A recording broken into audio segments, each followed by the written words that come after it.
Hi y'all, Dan here. Thanks for joining me.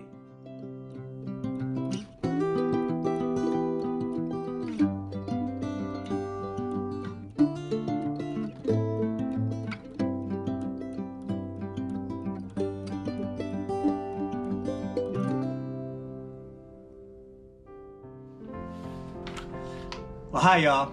Thanks for joining me. You know, I've had several folks ask me if I would tell campfire stories next year as I attempt to walk the Appalachian Trail. And I plan to do that.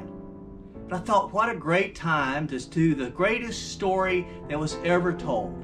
Now, this story has a little bit of a twist, and I wrote it just for hikers and for the Appalachian Trail. So come on and let's gather around together as I share this story with you. Now, the story is changed to a different time and with different names and different circumstances. But the theme of the story is as true today as it was the day it really happened.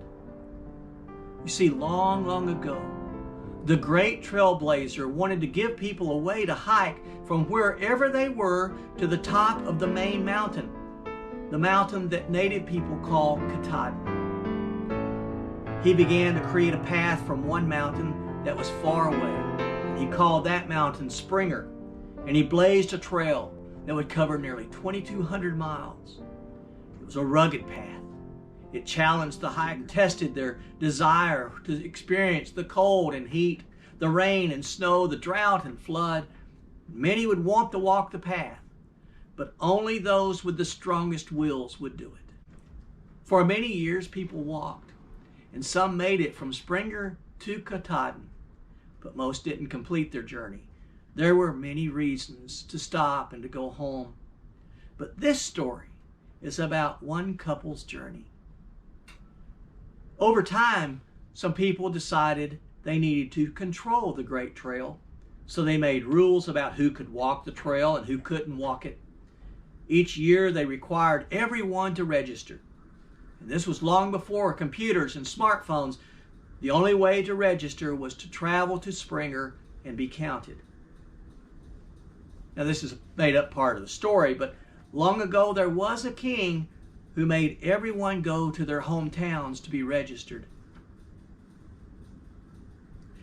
One young couple went to Springer to register, and they didn't have a lot of money, so they hiked from their home.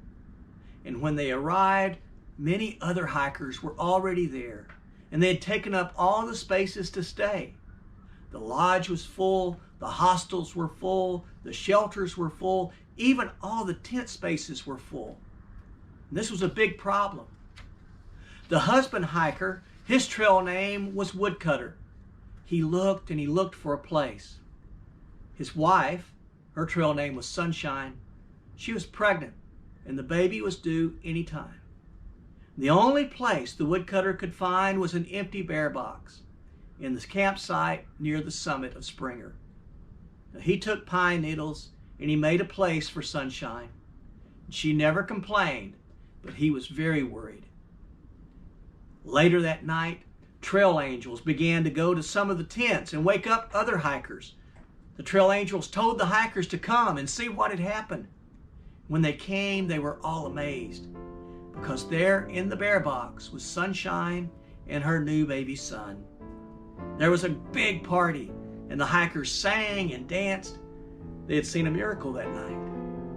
And there, at the beginning of the trail, before all of the challenges that the hikers would face on the trail, was a sight that they would remember and they would talk about throughout their journey.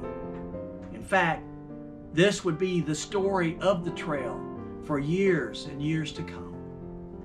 Life had come, and the true reason for the trail was once again encouraging hikers to endure all the challenges so they could see the beauty of Katahdin.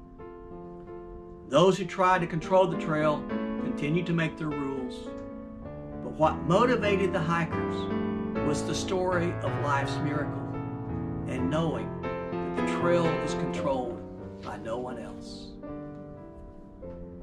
I hope you have a very Merry Christmas. I hope your new year is filled with joy. Stay safe, stay healthy, stay on the path, and God bless you.